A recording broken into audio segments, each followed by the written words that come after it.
Hello दोस्तों, नमस्कार। स्वागत है आप सभी का टीचर्स एकेडमी के ऑनलाइन प्लेटफॉर्म पर। हमारे सभी साथियों का एक बार तहे दिल से वेलकम, स्वागत है। हमारे जितने प्यारे साथी हैं वो जल्दी से दोस्तों जुड़ जाइए।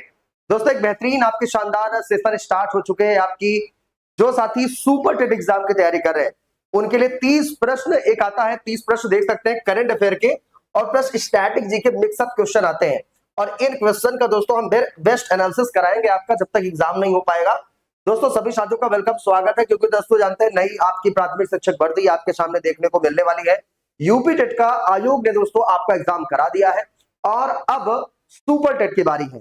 तो दोस्तों, अगर यूपी टेट आपने एग्जाम दिया है और सुपर टेट इस बार क्रैक करना चाहते हैं तो आप हमारे साथ जरूर से जरूर जुड़ेंगे। एक बेहतरीन शानदार प्रैक्टिस करेंगे, देखेंगे वो 10 प्रश्न जो हमारे एग्जाम के लिए बहुत ही शानदार और इंपॉर्टेंट है। तो जल्दी से हमारे जितने प्यारे भाई हैं थोड़ा वीडियो को शेयर करके आप लोग जल्दी से जुड़ जाइए, जिससे कि एक बेहतरीन शानदार प्रैक्टिस दोस्तों हम आपका करा पाए। तो चलिए शुरुआत करते हैं मेरे प्यारे भाई, बिना देरी किए बिना लेट किए चलते हैं। थोड़ा सा हम प्रश्नों की श्रृंखला की तरफ चलते हैं। क्वेश्चन नंबर फर्स्ट आपके सामने आ चुका है, ये देख सकते हैं साथी। इससे पहले मैं आपको बता दूं, अभी टीचर्स एकेडमी आपके लिए सुपर टेट की दोस्तों न्यू बैच आपकी लॉन्च कर चुका है। चाहे ऑनलाइन हो चाहे ऑफलाइन हो। ऑफलाइन ब्रांच जुड़ना चाहते हैं तो बालसन चौराहा के बगल आपका सेंट एंथोनी कॉलेज के सामने आपका टीचर्स एकेडमी ऑफलाइन इंस्टीट्यूट है, वहां पे जाइए, विजिट करिए और ऑफलाइन से भी जुड़ सकते हैं और ऑनलाइन तो आपका स्टार्ट ही हो गया है। तो चलिए दोस्तों शुरुआत करते हैं। आपका पहला प्रश्न आपके सामने आया और रेगुलर अब क्लास चलेगी। हालांकि 2-3 दिन थोड़ा सा मैं डिस्टर्ब था, लेकिन अब जो है आपके रेगुलर क्लासेस आपकी चलेगी। पहला प्रश्न आपके सामने आ चुका है, तो जितने भी साथी अभी तक जुड़े नहीं है वो जल्दी से जुड़ जाइए। हमारे जितने भी भावी शिक्षक साथी है, यह कह रहा है निम्न में से किसे, ध्यान दीजिएगा, निम्न में से किसे ग्लोबल लिवेबिलिटी इंडेक्स 2026 में पहला स्थान प्रदान किया है। ग्लोबल लिवेबिलिटी इंडेक्स 2026 में पहला स्थान किसने हासिल किया है, आप बता दीजिए। ये कह रहा है आपका which of the following has been ranked first the global liveability index 2026। यह आपका मेलबर्न है या आपका इंग्लैंड है, बर्लिन है या आपका कोपेनहेगन है। पूछा है लिवेबिलिटी इंडेक्स में पहला स्थान, जल्दी बताइए। हमारे जितने भी प्यारे साथी शिक्षक साथी जुड़ रहे हैं वो जल्दी से जुड़ते चलिए। चलिए बताओ मेरे प्यारे भाई, अभी तक कुछ साथी जुड़ नहीं पाए हैं। ग्लोबल लिवेबिलिटी इंडेक्स 2026,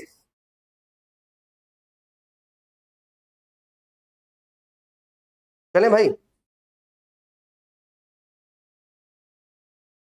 चलिए आइए अब थोड़ा सा इसके बारे में चर्चा कर ले। दोस्तों देख सकते हैं ये आपका जो देश है आपका कौन सा भैया, आपका कोपेनहेगन। कौन सा है भैया, आपका कोपेनहेगन। इसका आप लोगों ने नाम सुना है भैया, जो कोपेनहेगन है साथी वो आपका क्या है, ग्लोबल लिवेबिलिटी इंडेक्स में ये आपका इसे आपका तीसरा स्थान मेरे प्यारे भाई मिला है, आपका पहला स्थान मिला है। और जो कोपेनहेगन है ये आपकी क्या है मेरे प्यारे भाई, यहाँ पे आप पॉइंट लिखना शुरू कर दीजिए। जो जो मैं लिखाऊंगा ध्यान से लिखिएगा।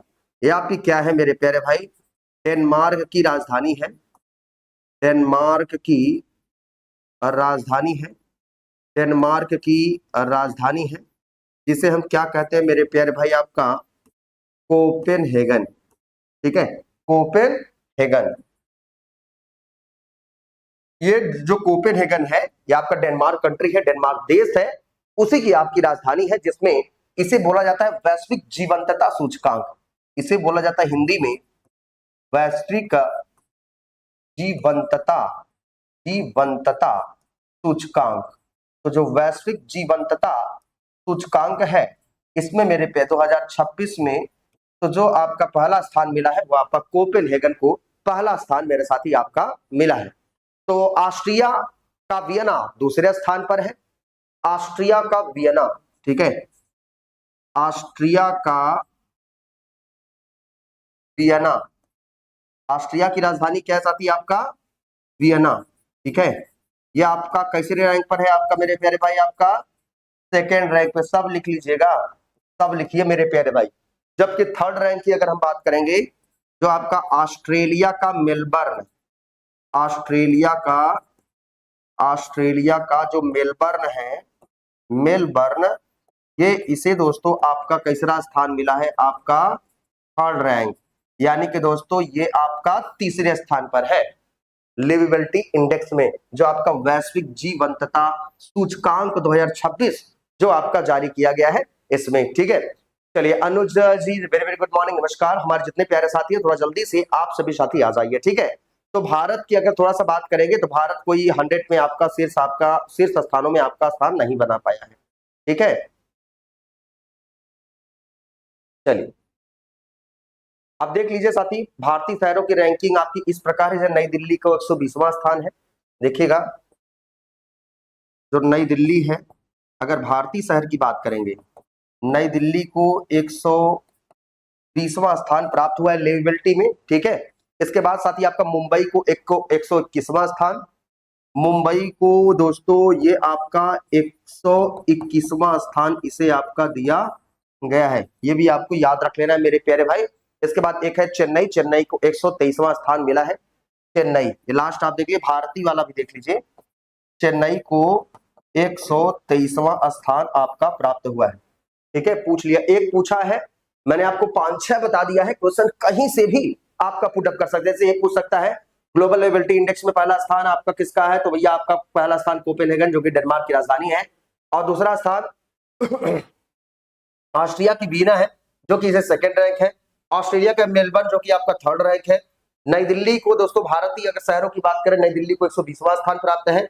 चेन्नई को 123वां स्थान दोस्तों प्राप्त है, जबकि मुंबई को 121वां स्थान प्राप्त है। ये आप जरूर से जरूर लिख लीजिएगा। यहां से एक प्रश्न आपके, कोई भी आप एग्जाम देने जा रहे हो, सभी एग्जाम के लिए इंपॉर्टेंट है। ठीक है, तो हमारे जितने भी शिक्षक साथी हैं जो अभी तक जुड़े नहीं है, वीडियो को शेयर करके जल्दी से आप लोग जुड़ जाइए दोस्तों, क्योंकि डेली आपकी क्लास, ये 30 नंबर वाली क्लास दोस्तों, 30 में 30 सही तभी होगा जब हमारे साथ लगातार आप प्रैक्टिस करेंगे, चीजों को आप देखेंगे। ठीक है, चलिए मैं आपको बता दूं, सुपर टेट एग्जाम के साथ साथ अगर आप प्रधानाचार्य प्रधानाध्यापक की भी तैयारी कर रहे हैं और किसी भी शिक्षक भर्ती की तैयारी कर रहे हैं जहां से करंट अफेयर जीके जैसे प्रश्न आते हैं, इस प्रश्न को जरूर देख के जाइएगा। ठीक है, चलिए भैया अगला प्रश्न देखिए, आपसे क्या कर रहा है। नेक्स्ट क्वेश्चन, क्वेश्चन नंबर 2 ये कह रहा है, निम्न में से किसे समान नागरिक संहिता के लिए गठित उच्च स्तरीय समिति का अध्यक्ष अपॉइंट किया गया है। बताइए भैया, समान नागरिक संहिता के लिए गठित उच्च स्तरीय समिति का गठन जो आपका किसे किया गया है, किसे अपॉइंट मेरे प्यारे भाई आपका किया गया है।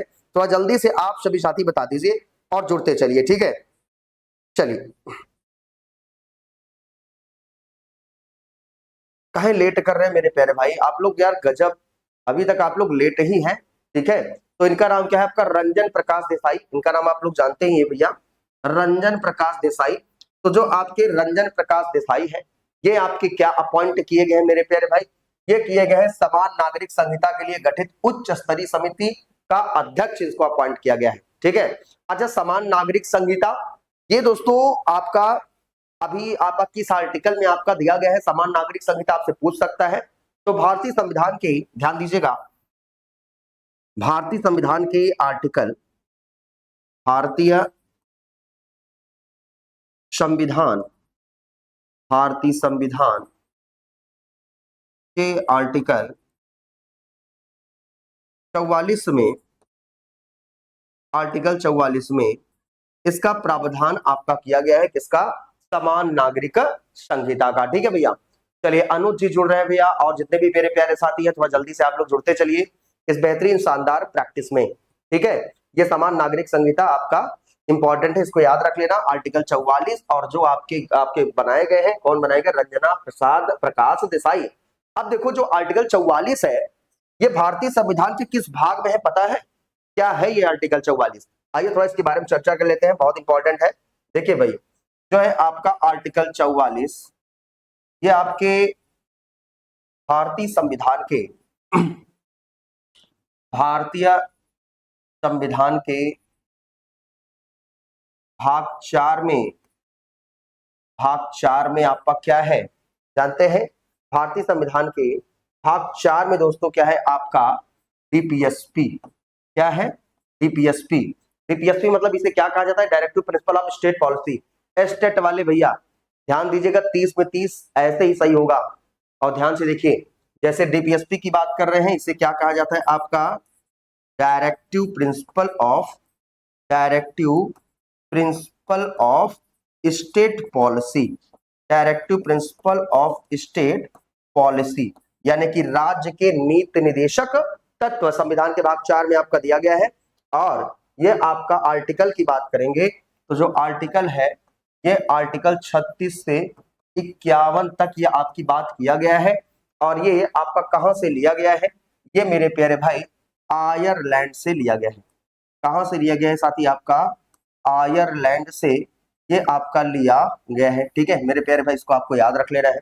एक चीज और समझिए, ये जो डीपीएसपी है ये आपके क्या है? राज्य का कर्तव्य है।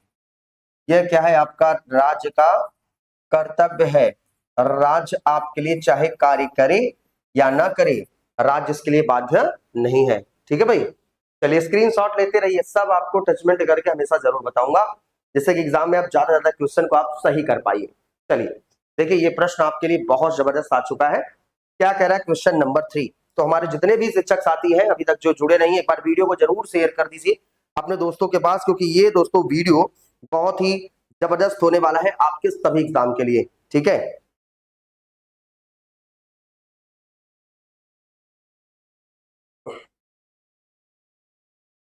चलिए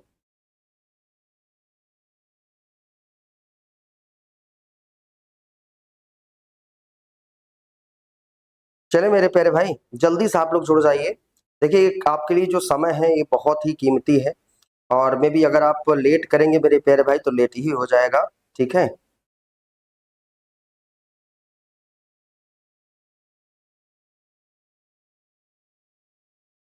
चलिए चलिए देखिए भाई, ये अगर थोड़ा सा हम इसके बारे में बात करेंगे तो आपका ये क्या हो जाएगा? आपका गुजरात क्या हो जाएगा? गुजरात। ठीक है, गुजरात की बात कर रहे हैं। तो अभी राज्य ने बागवानी में शानदार प्रदर्शन के लिए एग्रीकल्चर लीडरशिप अवार्ड जीता है। क्या जीता है? Agriculture leadership award. बहुत इंपॉर्टेंट है, ध्यान से देखने का।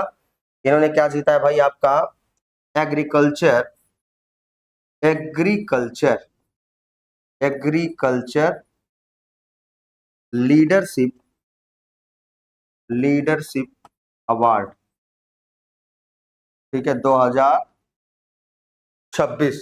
ठीक है, एग्रीकल्चर लीडरशिप अवार्ड जो है मेरे प्यारे भाई 2026, ये आपका किसने आपका जीता है? ये आपका कौन सा देश है, कौन सा राज्य है साथी? तो ये आपका कौन सा है? आपका गुजरात ने क्या जीता है? Agriculture leadership award. दोस्तों अगर हम थोड़ा सा बात करेंगे, इन्होंने कौन सा कार्य किया है? बागवानी में उत्कृष्ट कार्य किया है। इन्होंने किस क्षेत्र में आपका काम किया साथी? आपका ध्यान दीजिएगा, बागवानी, यानी कि बागवानी में शानदार प्रदर्शन के लिए दिया गया है। बागवानी में बागवानी में शानदार प्रदर्शन के लिए दिया गया है। शानदार प्रदर्शन के लिए, बागवानी में शानदार प्रदर्शन के लिए ये आपका क्या किया गया है मेरे प्यारे भाई? आपका दिया गया है। ठीक है, एक चीज और साथी, एक चीज और आपको बता दें कि ये जो है बागवानी, बागवानी से आप लोग जानते हैं किस रेवोल्यूशन की आपका पहचान है? पूछा जाता है, सुपर डेट का सुपर हिट प्रश्न। जो बागवानी है ये आपसे कौन सी आपका रेवोल्यूशन है? ये आपका कहा जाता है आपका स्वर्ण क्रांति। कौन सी है भी? आपका स्वर्ण क्रांति। तो जो स्वर्ण क्रांति है किससे संबंधित है भैया? आपका बागवानी से आपका रिलेटेड है। किससे? बागवानी से। कुछ साथी अभी तक सो रहे हैं, जग नहीं पाए हैं, तो भैया उठ जाइए। ठीक है, देखिए अगर एक क्रांति आ गई तो आइए आपको 10 क्रांति बताते हैं, क्योंकि इंपॉर्टेंट आपसे एग्जाम में पूछता है सिलेबस के अकॉर्डिंग चीजों को हम, करंट अफेयर को हम कवर करेंगे। ठीक है, जैसे आपकी अगर थोड़ा सा बात करें, प्रमुख कृषि क्रांतियां, प्रमुख कृषि क्रांतियां, तो थोड़ा ध्यान से देखिएगा। जो आपकी प्रमुख कृषि क्रांतियां हैं वो आपकी क्या है? ठीक है, जैसे अगर थोड़ा इसके बारे में बात करें, जैसे आपका हरित क्रांति। क्या है? हरित क्रांति। तो जो हरित क्रांति है किससे संबंधित है भैया? आपका ये खाद्यान्न उत्पादन। किससे है? खाद्यान्न उत्पादन से आपका संबंधित है हरित क्रांति। ठीक है, इसके बाद फिर आ जाता है आपका नीली क्रांति। कौन सी है भैया? आपका नीली क्रांति। तो नीली क्रांति आपका किससे संबंधित है? आपका मत्स्य उत्पादन से आपका ये क्या है? आपका नीली क्रांति संबंधित है। ठीक है, इसके बाद फिर आ जाता है आपका पीली क्रांति। पीली क्रांति किससे संबंधित है भाई? आपका तिलहन उत्पादन से। किससे है? तिलहन उत्पादन से यह आपका संबंधित है। इसके बाद फिर आ जाता है क्या? श्वेत क्रांति। श्वेत क्रांति आपका किससे संबंधित है? आपका दुग्ध उत्पादन से। किससे है? दुग्ध उत्पादन से। ठीक है। इसके बाद लाल पीला, फिर देखिए काली क्रांति, सब देखते रहिए भैया। काली क्रांति किससे संबंधित है? आपका ये पेट्रोल डीजल से। किससे संबंधित है? आपका पेट्रोल डीजल से आपका ये संबंधित है काली क्रांति। ठीक है। इसके बाद फिर देखिएगा, काली के बाद साथी फिर आ जाता है आपका एक स्वर्ण क्रांति, जो अभी आई थी आपका, अभी मैंने आपको बताया है, जो आपका स्वर्ण क्रांति, ये किससे संबंधित है? स्वर्ण क्रांति आपका बागवानी से। किससे है? बागवानी से आपका स्वर्ण क्रांति संबंधित है। ठीक है। इसके बाद फिर एक आ जाता है आपका कौन सा? इंद्रधनुष क्रांति। कौन सी है? इंद्रधनुष क्रांति। तो जो इंद्रधनुष क्रांति है ये किससे संबंधित है? आपका 7 टीकाकरण से संबंधित है। 7 टीकाकरण से आपका इंद्रधनुष क्रांति ये आपका संबंधित है। ठीक है। ये देखिए हरित, हरा, नीला, पीला, श्वेत, काला, स्वर्ण, इंद्रधनुष, ये आपके इंपॉर्टेंट है। एक आ जाता है आपका रजत क्रांति। देखते रहिए, धैर्यता बना के पढ़िए तभी काम करेक्ट करेंगे, जल्दीबाजी नहीं। तो रजत क्रांति किससे संबंधित है मेरे प्यारे भाई? आपका ये अंडा उत्पादन से। किससे संबंधित है? अंडा उत्पादन। ठीक है। इसके बाद फिर एक आ जाता है आपका गोल क्रांति। क्या है? गोल क्रांति। ये किससे संबंधित है भैया? आपका आलू उत्पादन से। किससे मेरे साथी? आपका आलू उत्पादन से आपका संबंधित है क्या? गोल क्रांति। ठीक है, बातें समझ पा रहे हैं? हमारे जितने भी शिक्षक साथी हैं, थोड़ा जल्दी से आप लोग वीडियो को शेयर करके जुड़ जाइए, क्योंकि इस बार सुपर टेट एग्जाम को क्रैक करना है। तो करंट अफेयर के लिए आपको कहीं से भी भटकना नहीं है। चुप मार के आंख बंद करके जितना मैं आपको चीजें बता रहा हूं, आप हमारे साथ नोट करते चलिए, याद करते चलिए। प्रश्न मैं कहीं से जाने नहीं दूंगा। देखो एग्रीकल्चर की बात आ गई ना, धैर्यता बनाए रखिएगा, जल्दीबाजी ना करिए, सर जल्दी जल्दी बता दें। जल्दी जल्दी बता देंगे तो होगा नहीं सिलेक्शन। ठीक है, इसलिए रिलैक्स होकर पढ़िए, कंटेंट ज्यादा है। जैसे अगर हम बात करें कि जो हरित क्रांति, हरित क्रांति एग्रीकल्चर की बात आई ना, पूछ सकता है भाई। जैसे आपसे पूछेगा कि बताइए सर, जो आपका विश्व में हरित क्रांति के जनक है, विश्व में हरित क्रांति के जनक, विश्व में जो हरित क्रांति के जनक हैं उनका नाम मेरे प्यारे भाई क्या है? Norman D Borlaug. Norman D Borlaug, ये कौन है भैया? विश्व में हरित क्रांति के जनक। ठीक है। जबकि अगर आपसे कहे कि भारत में, ध्यान दीजिएगा, आपसे कहे कि भारत में हरित क्रांति के जनक कौन है? भारत में हरित क्रांति के जनक, तो ये तो मेरे प्यारे भाई आपको पता ही होगा। इनका नाम क्या है? आपका डॉक्टर एम एस स्वामीनाथन। क्या नाम है भाई आपका? Doctor M S Swaminathan. ये आपके क्या है? भारत में हरित क्रांति के जनक है। हमारे जितने प्यारे साथी हैं, थोड़ा वीडियो को शेयर करें कि आप लोग जल्दी से जुड़ जाइए, क्योंकि प्रश्न ऐसे हैं जो कि आपको दिमाग को हिला के रख देगा। ठीक है। और जो नहीं जुड़े हैं उनके लिए तो खतरा है, लेकिन जो जुड़े हैं उनको लग रहा होगा कि सर कंटेंट बिल्कुल जबरदस्त है। और यहाँ से एक प्रश्न पिछली बार भी आया था सुपर टेट में, इस बार भी सुपर टेट में एग्रीकल्चर से यहाँ से प्रश्न आ सकता है। अभी तक कुछ नहीं खत्म हुआ है, अभी आपको 2-3 कंटेंट और बताएंगे, बस देखते रहिए। ठीक है। अब जल्दीबाजी करेंगे तो मैं पहले ही बता दे रहा हूँ, अगर आप सोच रहे हो कि सर जल्दी जल्दी बता दें, वन लाइनर क्वेश्चन ABCD कर दे, तो भैया सिलेक्शन होगा नहीं, तो बड़ी दिक्कत है, मैं पहले ही बता दे रहा हूँ। ठीक है। अब एक चीज और समझिए, जैसे एक प्रश्न ये पूछता है कि बताइए सर श्वेत क्रांति के जनक कौन है? श्वेत क्रांति के जनक, बस देखते रहिए। श्वेत क्रांति के जनक कौन है आपके? डॉक्टर वर्गीज कुरियन। क्या नाम है इनका? श्वेत क्रांति के जनक, श्वेत क्रांति के जो जनक है उनका नाम क्या है? आपका डॉक्टर वर्गीज कुरियन। क्या नाम है? डॉक्टर वर्गीज कुरियन। ये क्या है? आपके श्वेत क्रांति के जनक है। ठीक है भैया, ये आपको जरूर से जरूर याद रख लेना है। अब चलिए बात आती है किसकी? एग्रीकल्चर, कृषि की बात आती है।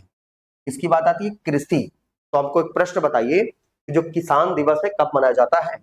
एग्रीकल्चर डे हम कब मनाते हैं? ध्यान दीजिएगा, एग्रीकल्चर डे, एग्रीकल्चर डे या इसे बोला जाता है किसान दिवस।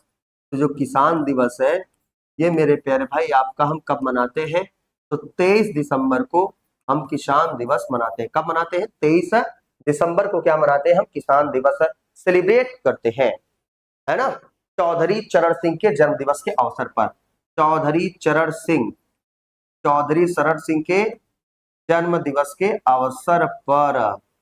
ठीक है भैया, जल्दी लिख लीजिए इसको फटाफट, कंटेंट ऐसा कि सिलेक्शन हो जाए आपका। ठीक है, चलिए लिख लो भैया फटाफट, फिर अभी और बताएंगे आपको, गुजरात के बारे में भी आपको बताएंगे। लिख लीजिए, स्क्रीनशॉट ले लीजिए जल्दी से। चले आगे, जवाब जरूर देते चलिए। ठीक है, आइए देख लीजिए। अब आइए एक चीज आपको बता दें, जैसे गुजरात, यहाँ पे देखो आपका एक प्रश्न दिया आपका, गुजरात, गुजरात में हुआ था ये, इसको पहला रैंक आपका बागवानी में शानदार प्रदर्शन के लिए गुजरात को दिया गया है। तो गुजरात की बातें थोड़ा सा कर लेते हैं, रिलैक्स होकर आराम से पढ़िए, जल्दीबाजी ना करिएगा। ठीक है, गुजरात, गुजरात की अगर थोड़ा सा बात करेंगे, यहाँ पर साथी आपका क्या है, गिर वन्य जीव अभ्यारण्य, गिर वन्य जीव अभ्यारण्य। ठीक है, गिर वन्य जीव अभ्यारण्य। एक है आपका गदहा अभ्यारण्य, क्या है, गदहा अभ्यारण्य। ये सब कहाँ पे है भैया आपके, गुजरात। ठीक है, गुजरात की बात करते हैं। गुजरात में एक प्रश्न आपसे पूछता है, यहां पर क्या है, statue of unity, statue of unity. ठीक है, ये 597 फीट या 182 मीटर स्टैचू ऑफ यूनिटी बना है। कहां पर, गुजरात में। और ये किसकी स्टैचू बनी है, सरदार वल्लभ भाई पटेल की, सरदार वल्लभ भाई पटेल की क्या बनी है, स्टैचू। ठीक है, इतना पढ़ोगे तब होगा। देख रहे हैं कितना बताया हमें आपको। ये अभी तक कुछ साथी जुड़े नहीं, सो रहे हैं, तो जो सो रहे हैं उनके लिए नहीं है, जो जग रहे हैं उनके लिए कंटेंट है।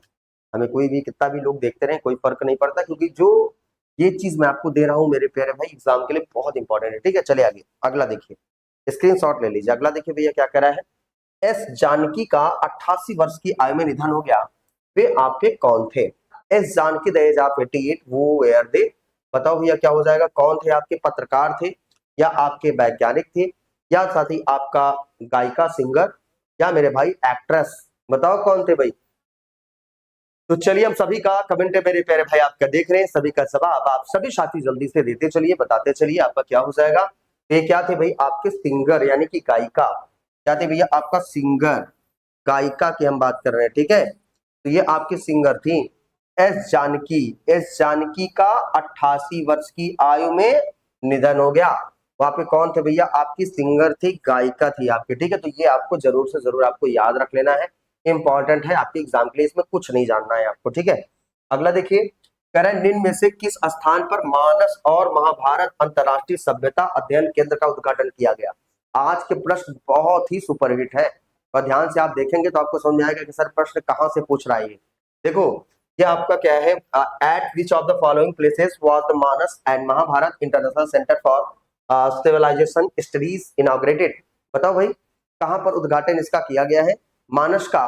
तो भाई देखिएगा ये आपका पटना में किया गया, कराकोल में किया गया, नई दिल्ली में किया गया, या आपका बिस्केक में आपका किया गया है। हमारे जितने भी शिक्षक साथी हैं थोड़ा जल्दी से जोड़ते चलिए इस बेहतरीन शानदार सुपर टेट की स्पेशल 30 में 30 वाली क्लास में।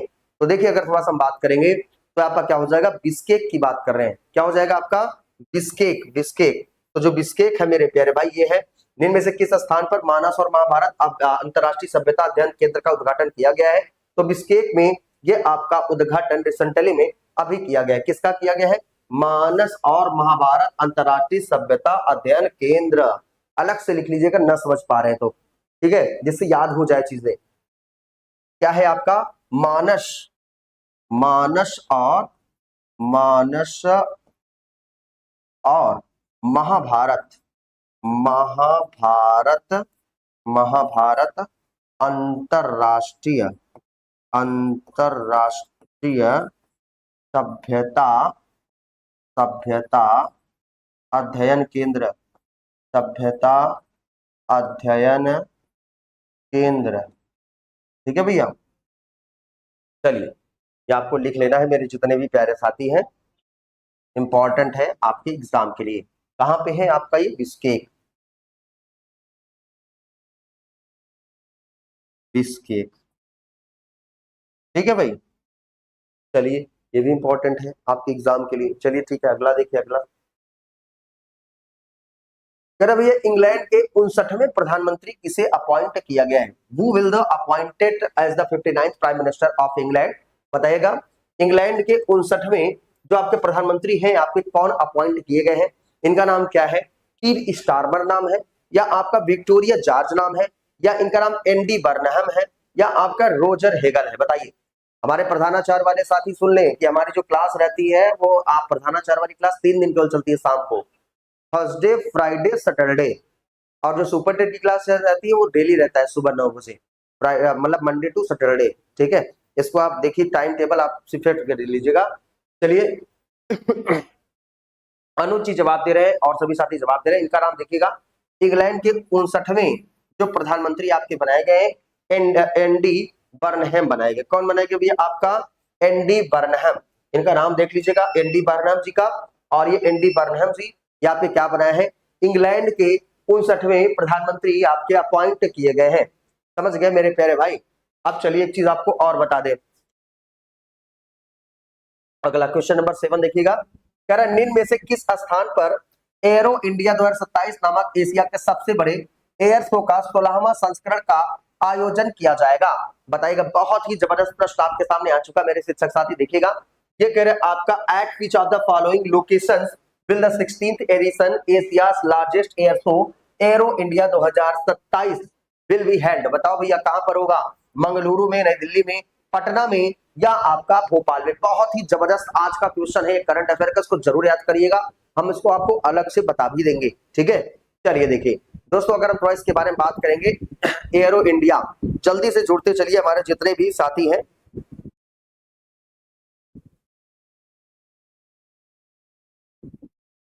एरो एयर शो 16वां संस्करण का आयोजन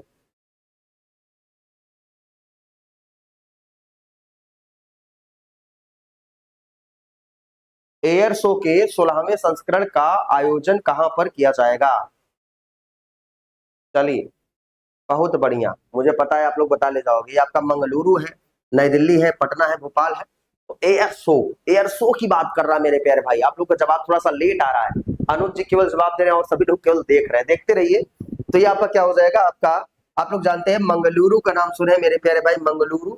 तो जो मंगलुरु है, मंगलुरु में ये आपका इसी स्थान पर एरो इंडिया 2027 नामक, एरो इंडिया 2027 नामक एशिया के सबसे बड़े एयर शो, एशिया का सबसे बड़ा एयर शो है, जिसे बोला जाता है आपका एयर शो का उद्घाटन 16वां संस्करण किया गया है। एरो इंडिया, यहाँ पर देखिए, एरो इंडिया इंडिया 2027, ठीक है। ये आपका कैसरा संस्करण है भैया? आपका 16वां संस्करण है। ये कौन सा संस्करण है आपका? 16वां संस्करण है आपका, 16वां संस्करण आपका है।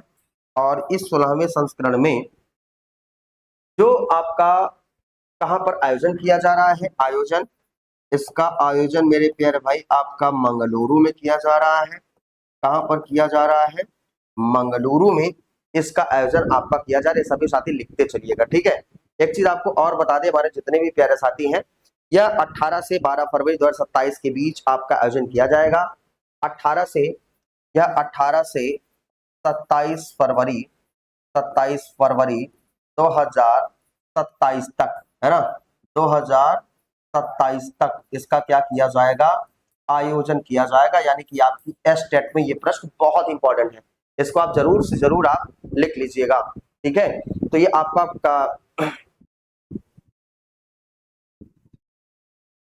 ठीक है, चलिए ठीक है। ये आपका कहां पर है? आपका ये कर्नाटक में है भैया, ठीक है। तो देखिए एरो इंडिया 16वां संस्करण कर्नाटक के बंगलुरु, इसमें दिया है आपका मंगलुरु, ठीक है। मंगलुरु अलग है, बंगलुरु अलग है, ठीक है। तो थोड़ा सा आप इसको देख सकते हैं। ये आपका क्या है मेरे प्यारे भाई? यहाँ पर आप बंगलुरु लिख लीजिए, बंगलुरु, ठीक है, बंगलुरु। तो बंगलुरु आपका कहां पर है भैया? आपका कर्नाटक में, यहां पर आप लिखिए कर्नाटक के बंगलुरु में, कर्नाटक के बंगलुरु में। हालांकि मंगलुरु भी है, लेकिन जो इसका आयोजन हुआ है ये आपका कहां पर हुआ है, कर्नाटक के बंगलुरु में इसका आयोजन आपका किया जाएगा। ये आपको याद रख लेना है। कहां पर,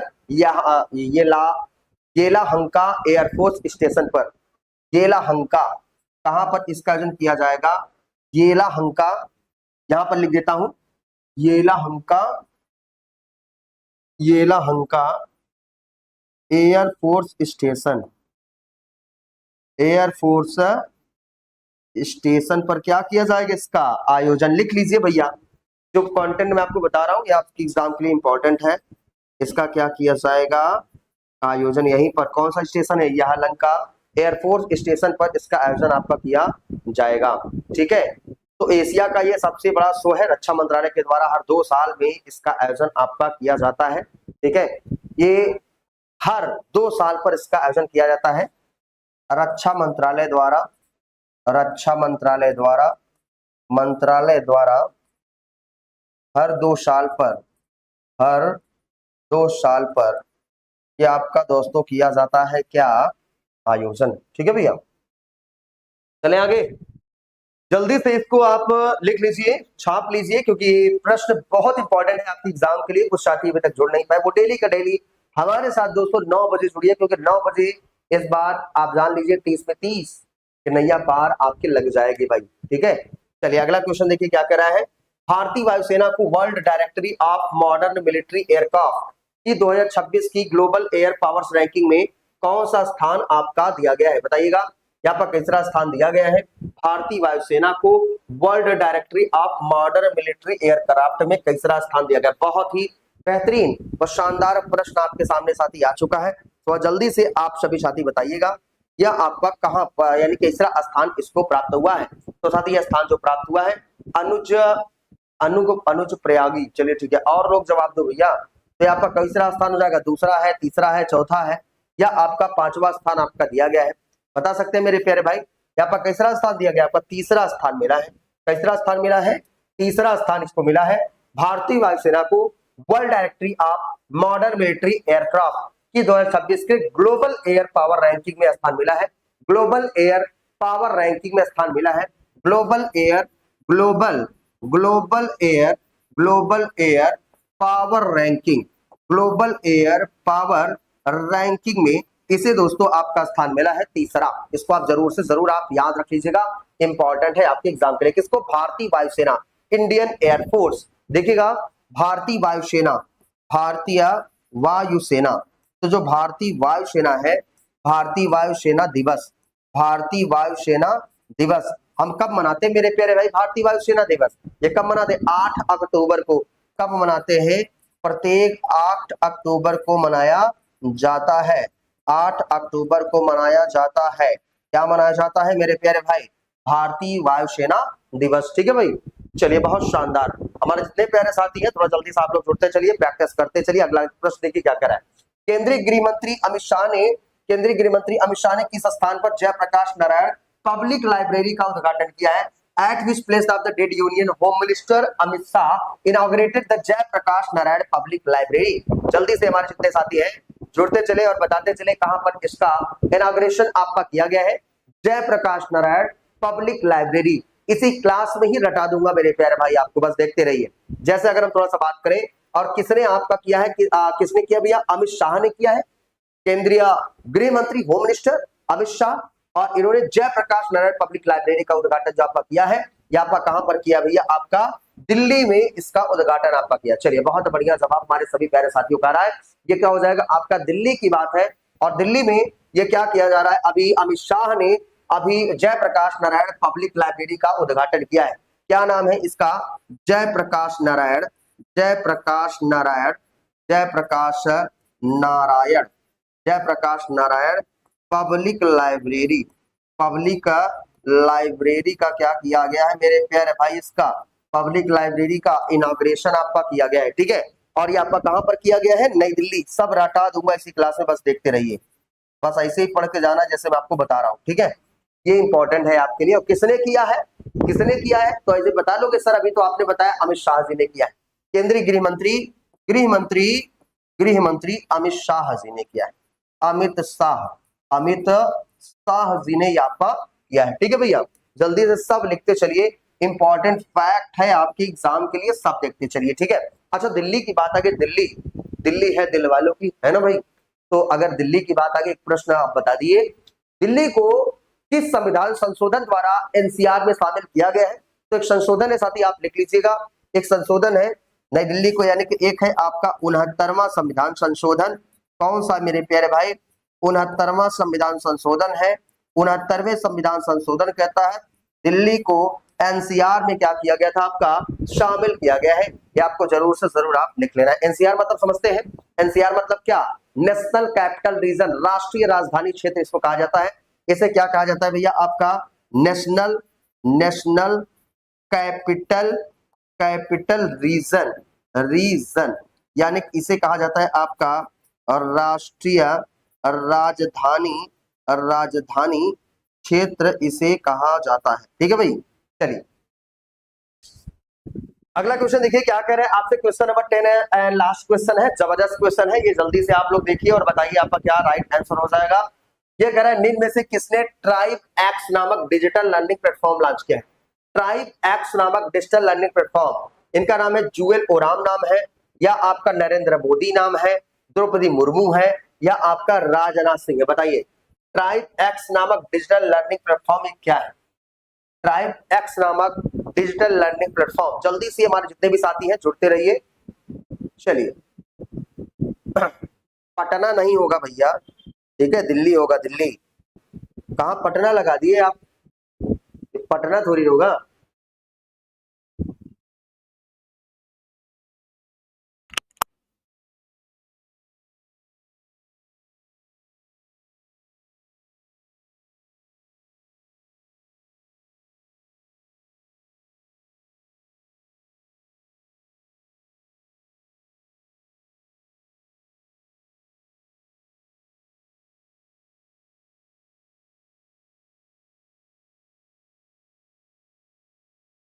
ठीक है, चलिए बिल्कुल एकदम सही है। पटना कहाँ लगा दिया अनुज भाई, ये पटना नहीं होगा, ये आपका कहाँ होगा, दिल्ली होगा। ठीक है, चलिए इसको बता दिए, इनका नाम आपका क्या है, इनका नाम है भैया आपका जूएल राम। क्या नाम है मेरे प्यारे भाई इनका, जूएल ओ राम, जूएल ओ राम। इन्होंने दोस्तों आपका ये किया है। ठीक है, इसको आप जरूर से जरूर याद कर लीजिएगा, जूएल ओ राम।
अच्छा आ रही है आप, ठीक है ठीक है। अब देखो आवाज आ रही होगी। देखिए हम आपको डेली, फिर से देख लीजिए, चलिए अब आ रही होगी आवाज। देखिए हम आपको एक टॉपिक बताने चल रहे हैं आपका, जैसे रामसर साइट। देखिए डेली एक टॉपिक मैं आपको बताऊंगा, और ये टॉपिक आपका कौन सा है मेरे प्यारे भाई, आपका देख सकते हैं आपका कॉन्सेप्ट करंट अफेयर। क्या है? Concept current affair. जो मैं कॉन्सेप्ट करंट अफेयर बताऊंगा, एक टॉपिक डेली दूंगा। जैसे एक टॉपिक में मैंने एक टॉपिक चूज किया है आपके एग्जाम के लिए, इसका नाम आपका क्या है? आपका रामसर साइट्स। क्या है? रामसर साइट्स इसका नाम है। और इसी में हम आपको बताने चल रहे, एक प्रश्न यहां से फंस जाएगा, ध्यान से देखिएगा। मैंने आपको बताया जो आर्द्र भूमि सम्मेलन हुआ, ये 2 फरवरी 1971 को हुआ। ये आपका कहां पर हुआ? ये ईरानी शहर है, ये जिसका नाम आपका क्या है? आपका रामसर है। ठीक है, तो जो आर्द्र भूमि है, यहाँ पर क्या होता है? वर्ष भर पानी का जल भराव रहता है, जिसे हम क्या कहते हैं? आपका आर्द्र भूमि कहते हैं। जिससे क्या होती है साथी? आपकी जो नमी है वो आपकी बनी रहती है। ठीक है, और ये आपका इसीलिए हम 2 फरवरी को विश्व आर्द्र भूमि दिवस के रूप में भी मनाते हैं। बताना भाई, आपका भारत का, ध्यान दीजिएगा, क्या नाम है? जैद सिद्दीकी जी। बिल्कुल आवाज आ रही है, ठीक है, आवाज बिल्कुल आ रही है। ठीक है, चलिए देखिए, अगर हम थोड़ा इसके बारे में हम बात करें कि भारत का पहला आर्द्र भूमि क्षेत्र, भारत का पहला आर्द्र भूमि क्षेत्र किसे घोषित किया गया है? भारत का पहला, तो जो भारत का पहला है वो है मेरे प्यारे भाई आपका कौन सा? आपको पता ही होगा कौन सा भाई? चिल्का झील। कौन सा है आपका? चिल्का झील। ये आपका भारत का क्या है? आपका पहला है। ठीक है, इसके बाद अगर आपसे कहेगा कि ये बताइए कि भारत का सबसे बड़ा, ध्यान से देखिएगा, भारत का सबसे बड़ा आर्द्र भूमि क्षेत्र आपका कौन सा है? सबसे बड़ा आर्द्र भूमि क्षेत्र जानते हैं?